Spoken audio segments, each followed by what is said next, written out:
Toyumga cho'qim keldim ha. Qolgan gapni keyin deyishaylik. Shodiyaning keladigan vaqti bo'lib qoldi. Men uningga tug'ilgan kun sovg'ati tayyor qilyapman.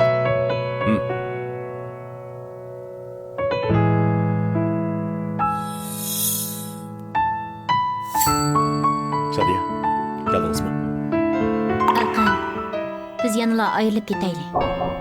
Bilaman, siz yaxshi odam. Lekin Zulqar akam qaytib kelibdi. Mening keyin pushaymon qilib qolg'im yo'q.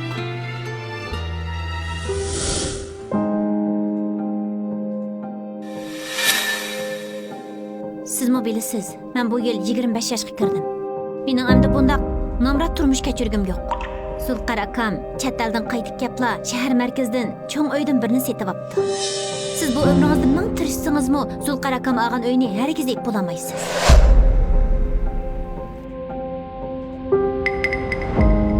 Shunga bundan keyin meni izdama. Men Zulqar akamning meni xato tushunib qilishini xohlamayman.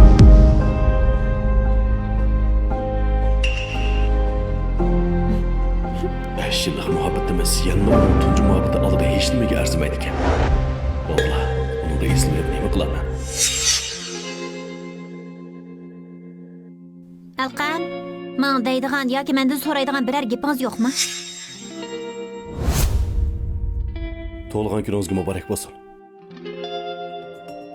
Oy. Darvaqa 5 yil yurgan bilan u meni hech qancha yaxshi ko'rmaydi ekan bu. Asa jenim xafa bo'lmang deb yolg'irsa to'g'ri bo'ladi. Uddashqa.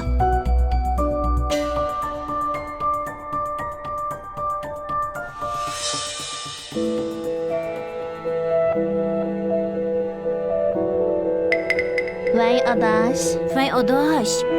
Boya Alqamga ayrılıp ketayli desam, u menga yolg'irish u yoqda tursin, texnik chiqib ketyapti. Voyay, nima deydigansan?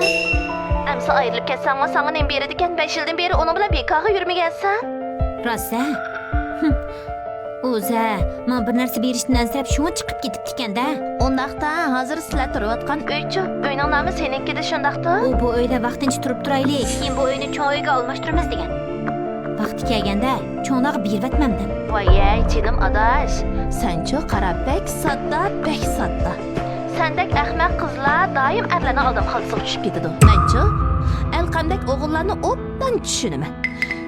3 kunga qolmayla yarashib olaylik deb seni izlab keladi. Vaqti kelganda ching turib uyning nomini o'zingning ismiga yo'tkib ol, uqdingmi? Ma'qul, bildim adash. Xo'sh ya?